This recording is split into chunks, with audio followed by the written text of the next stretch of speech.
Hi everybody. I would like to show you in this video some updates that I made to the Ruby code editor right here. This is for version 4.3 that I just made public. Alright, so let's jump right in. You can look at some of the older videos obviously for some of the basic features, but I'm going to go over some of the new stuff in this video. You'll find it the same way as always.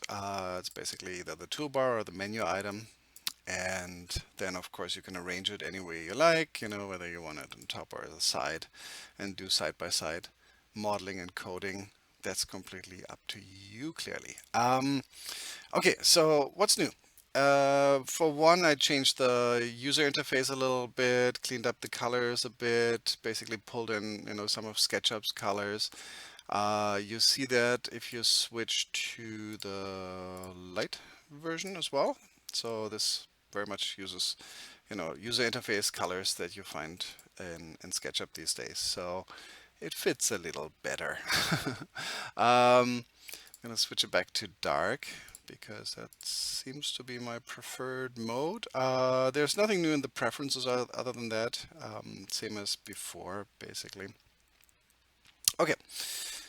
So that was one thing that's new. Another thing that I implemented now that I have found very useful actually in the meantime is, let's give ourselves an error, just some kind of, blah blah. There's another error. When you run the code from here now, it'll spit out the line at which the error occurred, which is very, very useful. Okay, so now I can go back and I can fix that one error, run it again. Now I know my next error is in line 33, and I can do a little bit of debugging that way. So that is quite useful. I was toying with the idea of scrolling the editor to the line on error, but I don't like user interfaces, just fiddling with my stuff and just moving in front of me, and so I decided not to go with that. But you will always find the error line right here, and of course then the error is printed right next to it.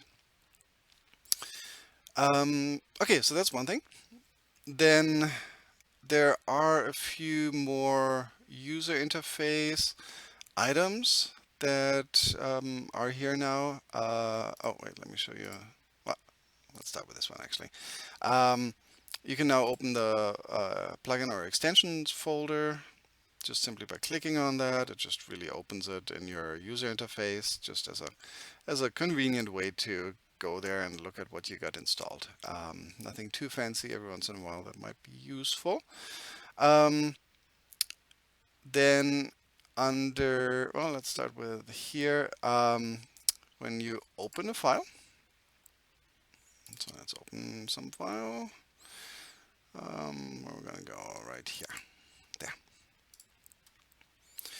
When you open a file and you hover over the little tab up here, now it'll show you where that file is with a full path, which is quite useful as a reference so that you remember where you are. I still haven't had a chance to implement multiple files and multiple tabs. It'll come, don't worry, eventually. I just haven't gotten to it yet. But this way, at least, on the one file that you're working on, you know what's going on. Okay. So that's one thing. Then I also put this little menu item in here, and this solves some issues that some users had, because when you run the code, obviously it only runs what's in this text editor here. And now in my case here, we're of course adding a menu item. It's called loaded number 1, and when I run it, it shows up right here. Okay. So that, of course, works well. If you create geometry and other things, you can undo and so on and so forth. But what if you have a file, and I'm just going to open a quick testing file, this third one here, which basically has a require statement in it and works with other files. If you try to run something like this, it won't work, and I'm just going to show you the console on the side because that's an error that only shows up there. So when I click run, of course there's no result returned in the editor, but you do get the cannot load such file blah blah blah right here. Because after all, the editor doesn't know where this file is relative to where we are. So the new workflow that you would have to use here is you basically have a file like this, and then when you're done editing, you save it. There we go. Just saved it again.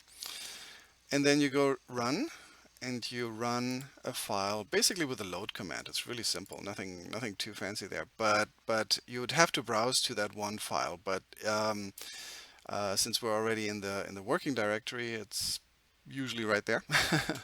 Pretty simple to find. And then when you find that file and you open it, then you get a little feedback that we've run that file, or we loaded that file technically. And now, of course, under extensions, this number 3 is the one that came in through the required Ruby file that was loaded here. So that's really quite useful for those situations. You just have to get into the workflow that, whatever you're editing, you have to save and then run that file.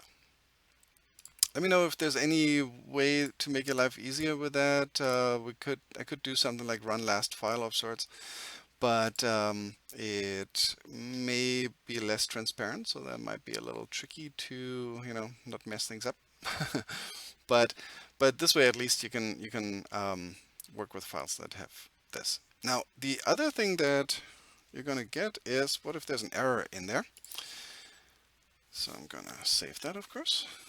I'm going to go run load file, and I'm going to pick the same file right there. And now, of course, we ran the file, yes. But then we also have the undefined variable. So you do get the error. I haven't found a way to print line numbers here yet, but at the very least you get an error. If I find out how to get line numbers, I'll definitely put that there. But at the very least now you can debug multi-file code, and I'm just going to save it again as it was. So for the most part, those are kind of the new features. Oh, one thing that I forgot was whenever you open a file and save a file, same thing. The directory gets saved as the current working directory. So now, of course, we're in this working directory, and we can find out where it is. Right there. And there it is.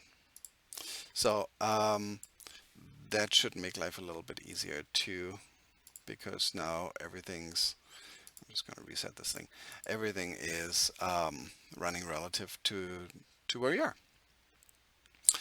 And those are pretty much the new features. Everything else is as before. There was a little error with SketchUp 2020 that I had to fix, and that's fixed. But other than that, this is the new version of the Ruby code editor, and I hope it's useful for you. Let me know any feedback, any questions, any ideas, anything else that might be helpful for you, and I'll see if I can implement it.